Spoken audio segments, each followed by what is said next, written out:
Jack Nicklaus has finally run out of patience. The Golden Bear took one hard look at Brian Rolapp's 2028 blueprint and handed down the kind of verdict no commissioner wants stapled to his legacy. According to the claim now ripping through golf media, Nicklaus believes Rolapp hasn't just reshuffled the tour. He has signed a death sentence for the historic tournaments that built it. Picture that. A guy fresh off the NFL lecturing the man with 18 majors on how golf should actually work. Rolapp's plan splits the tour into two tiers and files decades of beloved events into a Challenger Series, golf's polite word for the discount rack. So is the Golden Bear about to torch this entire makeover on his way through the door? Subscribe now, because we're breaking down Jack's accusation, Rolapp's biggest crisis, and the PGA Tour revolt that could follow. To understand why Nicklaus snapped, rewind to the day Rolapp first pitched this vision. Let's set the stage properly. Brian Rolapp didn't grow up chipping balls in the backyard, dreaming of green jackets and Sunday roars. He came straight from the NFL, where he spent years as Roger Goodell's chief media and business officer. Basically, the wizard who turned football into a television money printing machine. Golf hired him in 2025 as its first ever chief executive, then handed him the commissioner's chair starting in January, waving a fond goodbye to Jay Monahan. Fresh blood, boardroom swagger, zero sentimentality about the old ways. That was the whole pitch. Give the man credit, though. He wasted absolutely no time. Within a single year, Rolapp unveiled a plan so sweeping, it made the LIV soap opera look like a friendly weekend scramble. Beginning in 2028, the PGA Tour cracks into two separate worlds. Sitting up top is the Championship Series, roughly 24 glittering events stuffed with $20 million purses, and every marquee name worth putting on a poster. Crawling underneath is the Challenger Series, a feeder circuit with slimmer checks, bloated fields, and an unmistakable whiff of the minor leagues. Promotion and relegation power the entire machine, lifted shamelessly from the soccer playbook, win twice down in the Challenger ranks, and you earn a ticket upstairs. Stumble in the top tier, and you get booted back down to the kids' table. Meritocracy, Rolapp keeps calling it. Musical chairs with a man's mortgage riding on every round. Everybody else keeps calling it. Here's the kicker most folks miss. The Challenger Series isn't some cute little practice range for nobodies. We're talking 72-hole events, 36-hole cuts to the top 65, and ties, purses starting at $4 million, and fields packed with real tour pros who just landed on the wrong side of the velvet rope. Rolapp swears it's nothing like the old Corn Ferry Tour. Sure, buddy, slap a fancier badge on the minor leagues and poof, suddenly it's prestige. Now Nicklaus enters stage left, and he'd already been squirming about the modern tour long before any of this. He watched the signature event era stack giant tournaments on top of each other like suitcases on a jammed baggage carousel. Grumbling followed about stars teeing it up 5 weeks out of 6 with no room to catch a breath. Standing at his own memorial tournament, Jack came right out and admitted he wasn't in favor of the direction, warning that cramming the marquee events together quietly smothers the smaller ones. Nothing standing out. Everyone gassed. That was his worry back then. Turns out it was only the appetizer. So, let's pop the hood on this 2028 blueprint, because the deeper you crawl in, the greasier it gets. The Championship Series is the sparkling showroom floor. Around 15 regular season events, plus a reimagined postseason that even sprinkles in some match play for extra flavor. 10 of those 15 slots are already nailed down, protecting the polished signature stops like Pebble Beach, the Genesis Bay Hill, and Jack's own Memorial. From there, it's a treasure hunt through fresh markets, Boston, Denver, New York, Philadelphia, San Francisco, Seattle, Washington. Huge cities, huge screens, huge money. Rolapp, the television man, never truly clocked out. Lurking beneath all that glamour is the Challenger Series, and this is precisely where the pitchforks come out. Any event unlucky enough to sit outside a top 10 media market suddenly looks like fresh meat for relegation. Regional treasures. Old school stops soaked in decades of history. The kind of tournament your family circled on the calendar every summer, now sweating over whether it survives the cut. Right here is the bit that truly lit the fuse. Championship Series players are forbidden from dropping down to tee it up in challenger events. Forbidden, full stop, meaning your favorite superstar can no longer casually swing by that cozy hometown tournament your granddad first dragged you to. Scotty Scheffler strolling into the Byron Nelson back in Dallas. Well, it could be a relic. Lucas Glover openly said the restriction stinks. And remember, he's about to plant himself on the tour's own board of directors. There's another wrinkle nobody's shouting about loud enough. Because the two tiers run at the same time on separate tracks, a whole lot of pros are about to discover they simply can't play certain events anymore. Imagine a Canadian star stuck in the lower tier while the RBC Canadian Open sits up in the big leagues. He can't tee it up in his own National Open. Read that twice. A homegrown hero locked out of the biggest tournament in his own country because a spreadsheet said so. Think about what's actually on the chopping block here. Tournaments that predate half the executives in that boardroom, events where Palmer charged, where Watson dueled, where fans camped out overnight just to grab a rope line spot.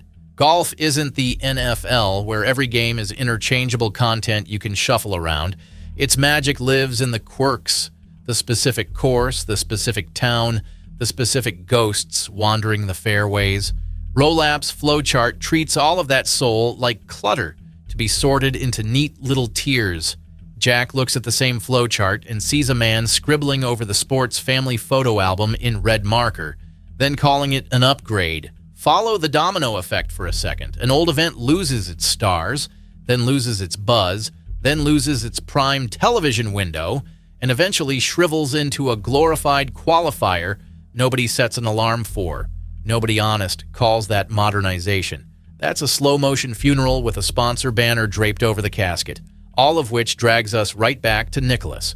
Following the memorial, Jack didn't merely lob a spicy soundbite and stroll off into the sunset.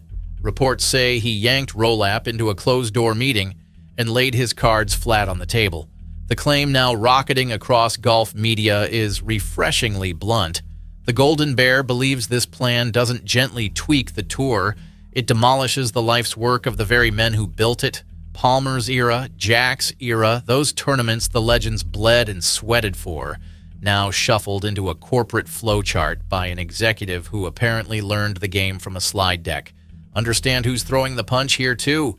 This isn't some bitter has-been rattling a cane at the clouds.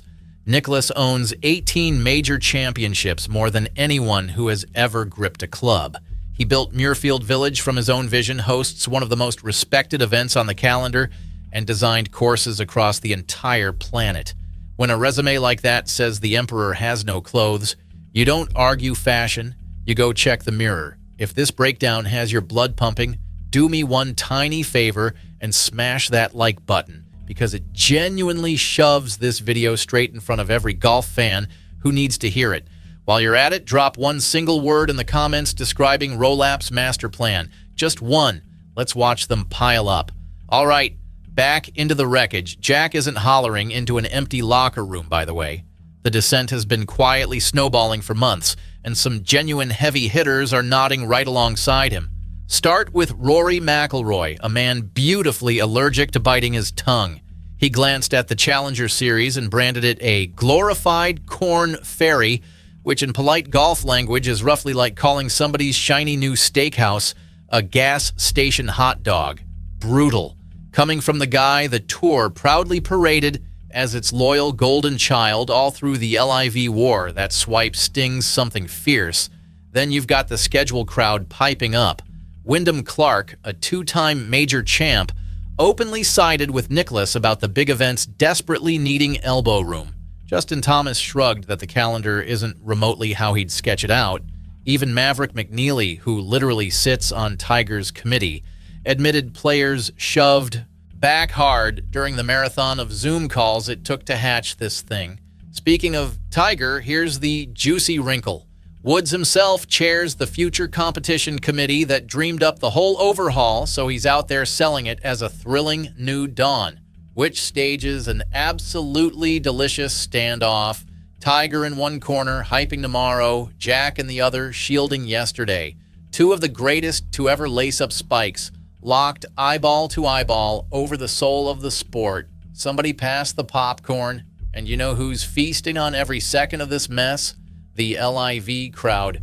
Every crack in the tour's foundation is a free billboard for the Saudi League, flashing, "Come on over, we actually treat you like humans." Greg Norman doesn't even need to lift a finger. Rolapp is basically running LIV's recruiting department for free, one ugly headline at a time. Rolapp's own reaction to all the racket, corporate to the bone. He keeps looping the same buffed-up script about meritocracy, clearer pathways, higher stakes, and a stronger product for players and partners. Pretty words, truly. They land like a yanked three-footer for double bogey when the man who defined modern golf is telling you the foundation's got cracks running through it. Fans, meanwhile, are split straight down the middle and anything but shy about it. One camp adores the promotion-relegation drama and can't wait for the soccer-flavored chaos to tee off. Another hears Challenger Series and instantly pictures their treasured century-old tournament getting shipped express to golf's dingy basement. Re-hook, hold up before we roll into the fallout. If you're still with me and fired up about all this, do yourself a favor and tap that subscribe button right now, because this saga only gets spicier from here, and you do not want to catch the next chapter late. Okay, let's keep swinging. So what does this whole circus actually mean for the road ahead? Something far bigger than one cranky legend and one thin-skinned commissioner. That's guaranteed. Pull the camera back and the timing turns almost comical. Golf is still nursing bruises from the LIV Civil War, still stitching itself together after Saudi cash punched a crater through the sport. Right as everybody finally exhales, the new boss figures this is the flawless moment to bulldoze the entire competitive structure. Nothing soothes a jittery clubhouse quite like another full-blown revolution, eh? Let's call the real motive by its name.